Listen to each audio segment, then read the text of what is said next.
What does a country with an economy smaller than Apple's quarterly revenue, roughly 110 to 120 billion US dollars, consistently dominate Africa's tech headlines? Think about it. Apple makes more money in just 3 months than Kenya produces in an entire year. And yet, when conversations about innovations, startups, and the future of digital Africa come up, Kenya's name is always on the spotlight.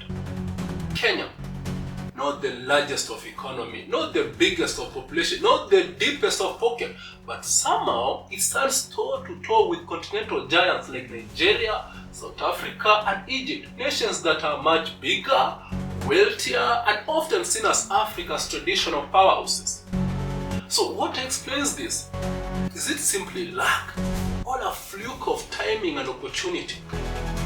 Or there's a hidden formula, a unique combination of culture, policy, and innovation that has propelled Kenya to the very center of Africa's digital transformation?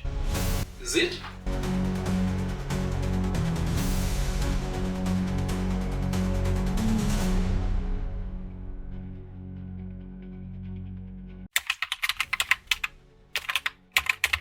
It all began with one bold leap, the launch of M-Pesa in 2007. Picture this. While much of the world was still clinging to credit cards, Kenya made a daring decision. Let's skip that stage entirely. It was a gamble, but one that would change history.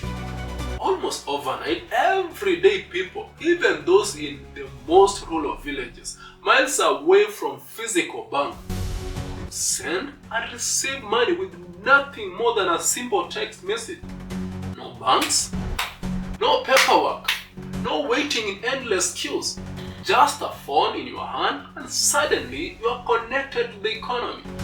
For millions who had been excluded from formal banking, this wasn't just convenience, it was empowerment.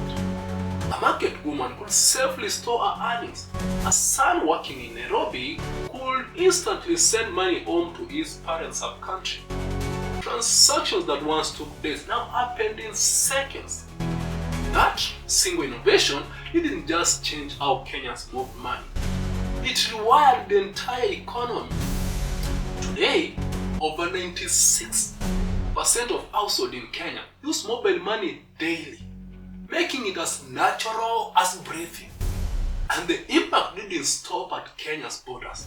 M-Pesa became appropriate, inspiring similar systems in over 40 countries, from India to Afghanistan, forcing the world to rethink what financial inclusion could look like. What started as a local solution quietly became a global revolution.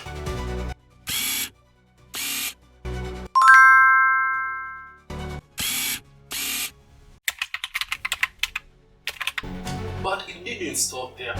Kenya quickly evolved into a living laboratory for frugal innovation, doing more with less and proving that big ideas don't always need big budgets.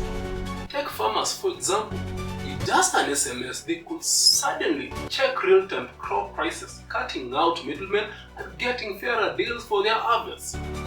For many, this wasn't just convenience. It was the difference between profit and loss, survival and struggle. Healthcare too found a new life through basic phones. Patients could book consultations without leaving their villages, saving time, money, and in some cases even lives. In a country where access to hospitals can be limited, that was revolutionary. And then came startups. Young innovators began building applications in agritech, e-health, and microloans, not because they wanted flashy headlines or to impress their investors abroad, but because they were solving real, urgent problems around them.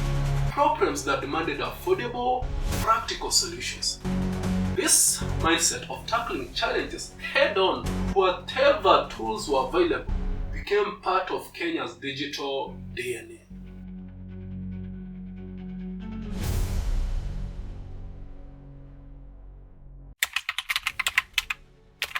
Then came policy oversight.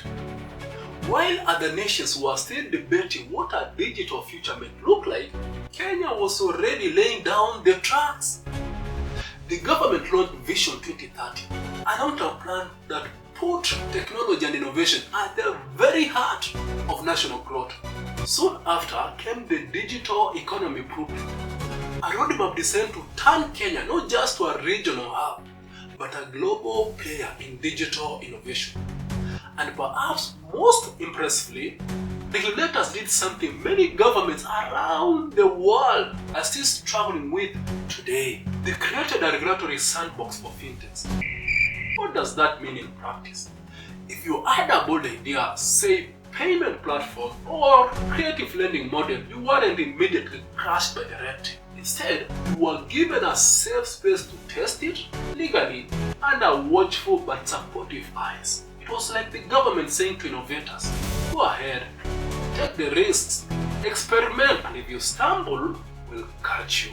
That rare mix of encouragement and oversight gave Kenya startups the confidence to dream bigger, the freedom to turn those dreams to reality.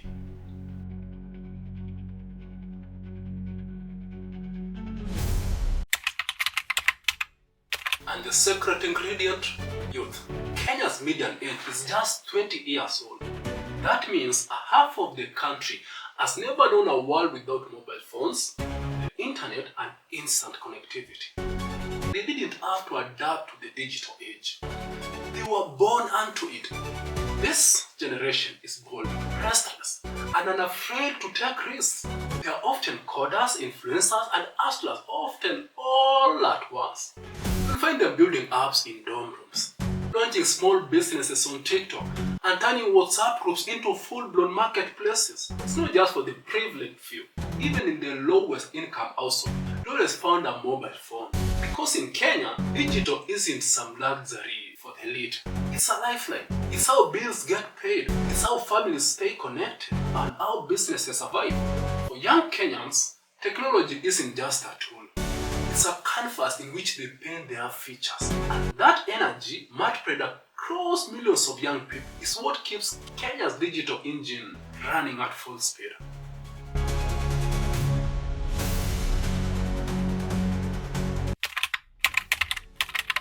And let's not forget Nairobi, the beating heart of Silicon Savannah. Over the past decade, the city has transformed from a regional hub to a global magnet for technology. Google, Microsoft, Amazon Web Services, IBM, and the biggest names in tech didn't just pass through. They planted roots here. But here is the remarkable part. They didn't come because Kenya's the wealthiest market or because of its size. They came because Kenya is strategic, is English speaking, making collaborations seamless across the borders. It's politically stable compared to many of its neighbors and a safer base for long-term investment. It's directly connected to high-speed undersea internet cables, providing a digital backbone that powers global operations. And geographically, Nairobi sits at the crossroads of East and Central Africa, perfectly placed to serve a region of nearly 500 million people. Layer on top of that bustling startup ecosystem an endless stream of hungry young talent and a culture that embraces experimentation over perfection, and you get something special. Nairobi isn't just another African capital dipping its toes onto the digital era. It's a city writing the playbook, a city that doesn't just follow Africa's digital transformation but actively leads it.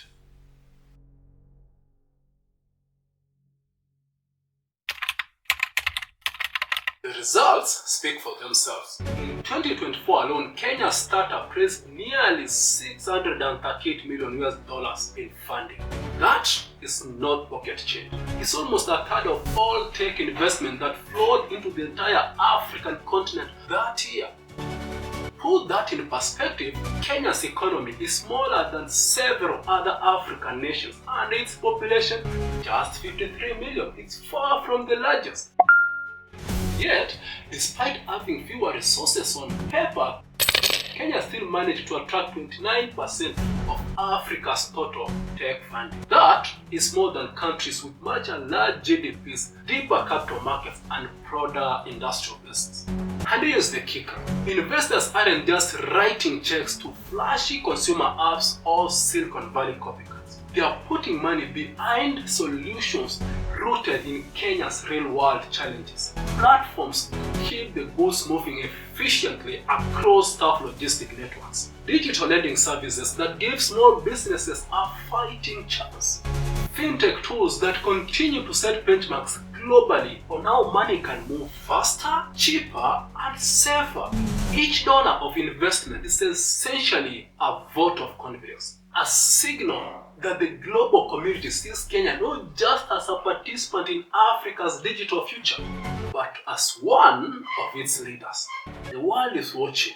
And more importantly, the world is betting big on Kenyan innovation, because what works in Kenya today could be shaping the globe markets tomorrow.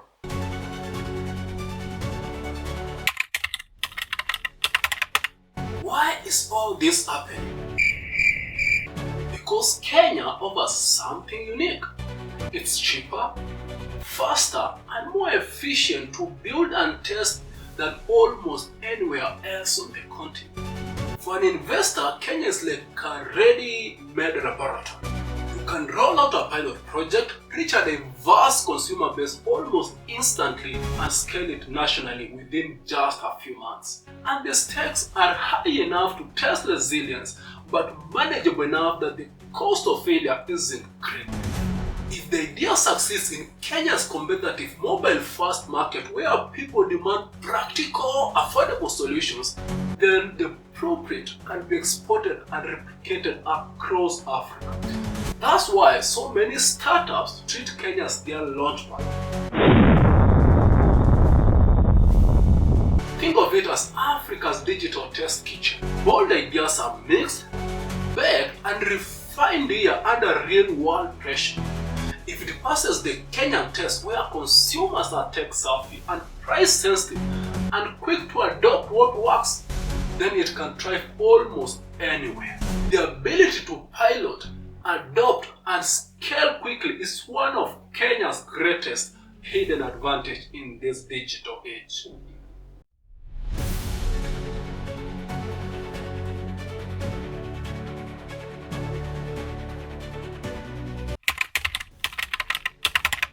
So yes, Kenya punches above its weight, not because it's the richest economy or the largest market, but because it's bold, frugal, young, and relentlessly innovative.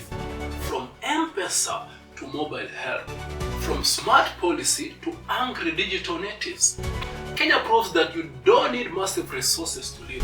What you need is creativity, courage, and freedom to experiment. So next time someone says small economies can't lead in tech, point them here to this little East African nation that is writing the rules in the digital age. Found this breakdown inspiring? Make sure to hit the like button. Share this video with a friend and subscribe for more deep dives on how tech is shaping Africa. This is Amobi in Tech. See you next time.